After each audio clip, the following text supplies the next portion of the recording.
Rick Small opened Woodward Canyon Winery in 1981. At that time, they were just the second winery in the Walla Walla Valley. Their theme was then and is today, quality versus quantity.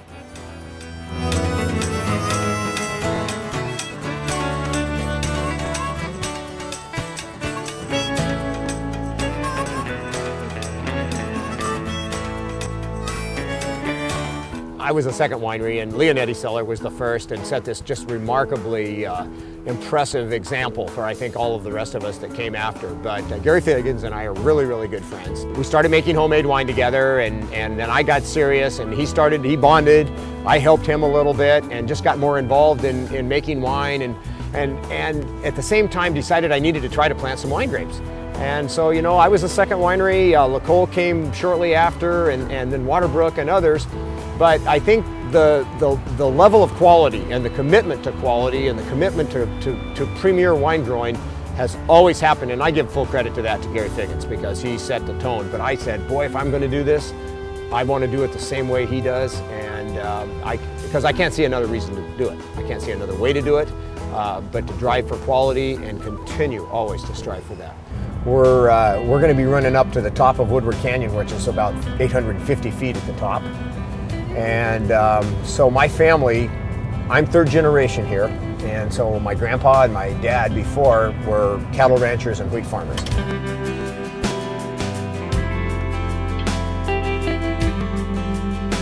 He's not spoiled at all. Larry. The true story is I like to believe that I'm training him, but the fact is I'm teaching him, but in fact it's the other way around. He's totally training me. So right now, this is a very, very busy time for you, obviously. It's absolutely busy, and you're up late. I mean, I didn't get a hold of my harvest crew until this morning, really, to be sure we were going to go today. And you know, it's a busy time. I mean, it's like taking finals for 2 months. What happens when you're done with the harvest? Well, getting it in is just that's part of it, and getting it all in the door, and knowing that you're not going to be subjected to any kind of weather variation. That is a huge deal. I sleep much better at night after that's over. But that doesn't mean that you're still finished. You still got pump overs and punch downs. You've got pressing and drops and pumping the wine into barrels and everything like that. But usually that's not so bad because it's all indoor work. But the intensity of the harvest and the crush is a time that, you know, I kind of dread it when it starts, and then when it's underway, it's almost like a narcotic. It feels like it could be like that. It's totally, yeah. I mean, espresso. I mean, you need espresso at all times of the day, and interestingly enough, you never have a problem going to sleep. So Rick, you have a lot of people that have been with you for several years. Sure. Oh, sure. Yes. Tell us about the people. Yeah. Well, I mean, a lot of these people have been here working for 5 and 6, but a few of the people like Juan and Rafa and Kiko and Manuel have been here as second generation people. Their dads were here. Their dads and moms helped me, and in fact, in Kiko and Manuel's case, their father still comes out and helps us harvest grapes.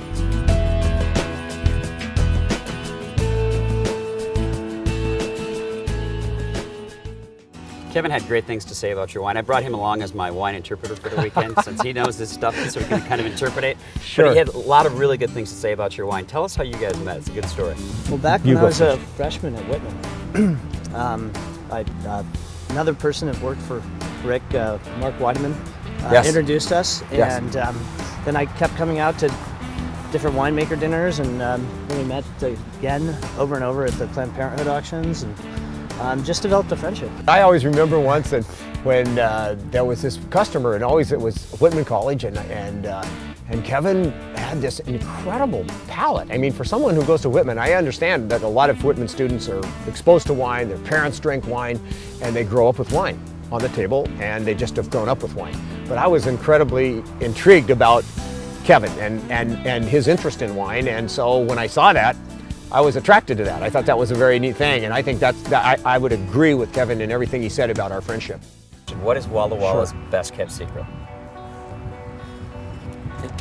Well, I think Walla Walla's best kept secret might be, I don't know that I could say it's a secret art community. I mean, the cultural arts in Walla Walla are, to me, one of the real special things. We have some fabulous music here and some really, really beautiful art.